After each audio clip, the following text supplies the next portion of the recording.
Hello दोस्तों, जय माता दी। मेरे यस म्यूजिकल ग्रुप में आप सभी का बहुत बहुत स्वागत है। जितने लोग हमारे चैनल से जुड़े हैं सभी को तहे दिल से धन्यवाद है। सबके लिए मैं मंगल कामना करती हूँ, सब लोग स्वस्थ और मस्त रहें।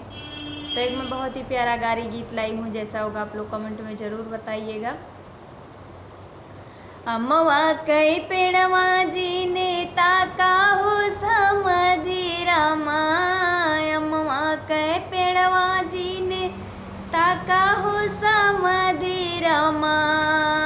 अरे अम्मवा पे बैठा बाबा नरवा, हाँ सीताराम से बनी। अरे अम्मवा पे बैठा बाबा नरवा, हाँ सीताराम से बनी। ऊ है बानरवा तोहरे दीदी जी के यारवा हो, ऊ है बनरवा तोहरे दीदी जी के यारवा।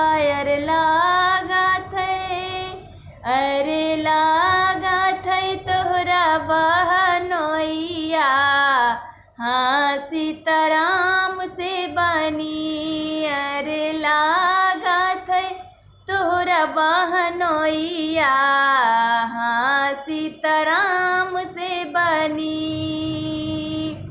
अम्मवा कई पेड़वा जी ने ताका हो दुल्हे रामा, अम्मवा कई पेड़वा जी ने ताका हो दुल्हे रामा।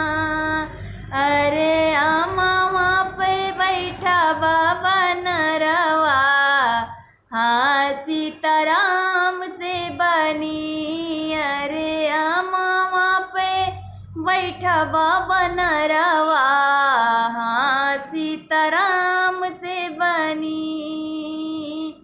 ऊ है बानरवा तोहरे दीदी जी के यारवा हो, ऊ है बानरवा तोहरे दीदी जी के यारवा।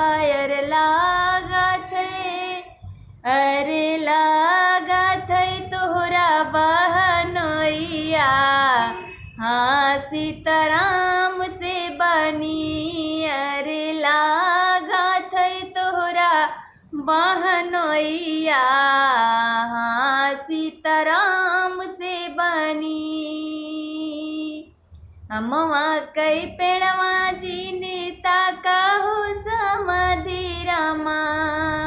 अरे अम्मवा पे बैठा बाबा नरवा, हाँ सीताराम से बनी। अरे अम्मवा पे बैठा बाबा नरवा, हाँ सीताराम से बनी।